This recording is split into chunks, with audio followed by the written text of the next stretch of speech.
नमस्कार दोस्तों पौराणिक काल की कथाओं और धार्मिक ग्रंथों में कई महान राजाओं के शौर्य और पराक्रम का उल्लेख मिलता है, जिन्होंने धर्म की रक्षा के लिए अपने प्राण त्याग दिए। हिंदू धर्म के इतिहास में एक ऐसे धर्मवीर राजा हुए हैं जिन्होंने अपने वचन को निभाने के लिए अपना राजपाट तक छोड़ दिया। दोस्तों, उनका नाम था राजा हरिश्चंद्र। धर्म ग्रंथों में लिखी कथाओं के अनुसार राजा हरिश्चंद्र हमेशा सत्य बोलते थे। उन्होंने अपने जीवन में मरते दम तक कभी झूठ नहीं बोला। अपने सत्यवादी व्यवहार के कारण ही राजा हरिश्चंद्र एक आदर्श राजा बने। राजा हरिश्चंद्र की ख्याति सुनकर स्वयं ऋषि विश्वामित्र ने राजा हरिश्चंद्र की सत्यता की परीक्षा ली। आज के इस वीडियो में हम जानेंगे कि राजा हरिश्चंद्र कौन थे और ऋषि विश्वामित्र ने राजा हरिश्चंद्र की सत्यता की परीक्षा किस प्रकार ली। दोस्तों, राजा हरिश्चंद्र अयोध्या के सूर्यवंशी राजा त्रिशंकु के पुत्र थे। राजा हरिश्चंद्र की पत्नी का नाम तारा देवी और पुत्र का नाम रोहिताश्व था। मार्कंडेय पुराण में बताया गया है कि राजा हरिश्चंद्र जब किसी को कोई वचन दे देते तो फिर अपने प्राणों पर खेलकर भी उस वचन का पालन जरूर करते थे। अयोध्या नगरी की प्रजा राजा हरिश्चंद्र को सत्य का देवता कहकर संबोधित करती थी। धर्म ग्रंथों में वर्णित कथाओं के अनुसार एक बार स्वर्ग लोक में सत्यवादिता पर चर्चा हो रही थी। सभी देवताओं ने महर्षि वशिष्ठ से पूछा कि इस संसार में ऐसा कौन है जो कभी झूठ नहीं बोलता। महर्षि वशिष्ठ ने देवताओं को बताया कि इस संसार में राजा हरिश्चंद्र के समान सत्यवादी कोई भी नहीं है।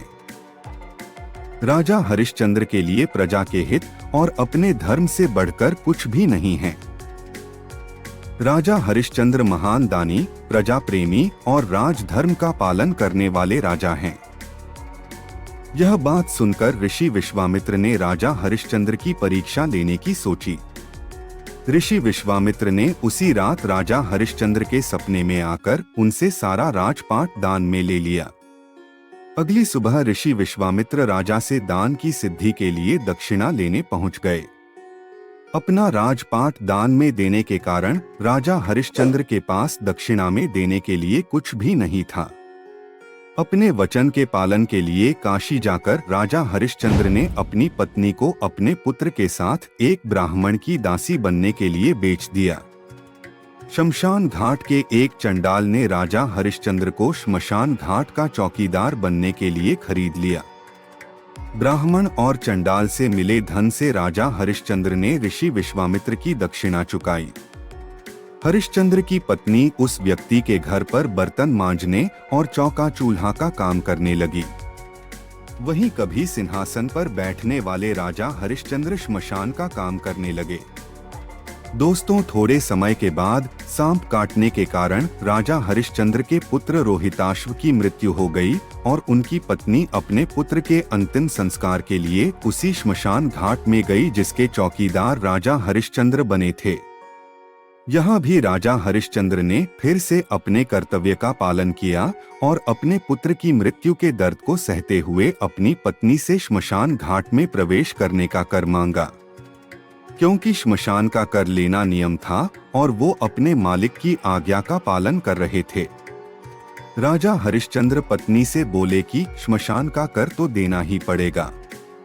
फिर हरिश्चंद्र ने पत्नी से कहा कि यदि तुम्हारे पास कर देने के लिए धन नहीं है तो अपनी साड़ी का कुछ भाग फाड़कर ही दे दो, उसे ही कर के रूप में रख लूंगा।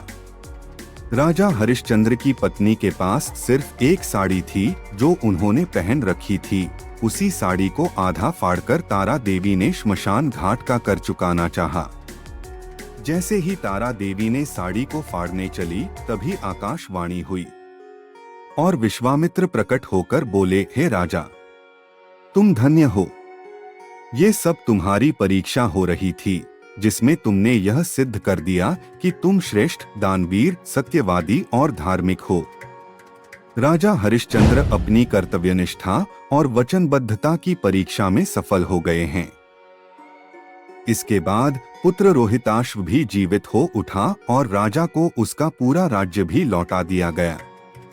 इतना ही नहीं, महर्षि विश्वामित्र ने कहा कि संसार में जब भी धर्म, दान और सत्य की बात की जाएगी, राजा हरिश्चंद्र का नाम आदर सम्मान के साथ सबसे पहले लिया जाएगा।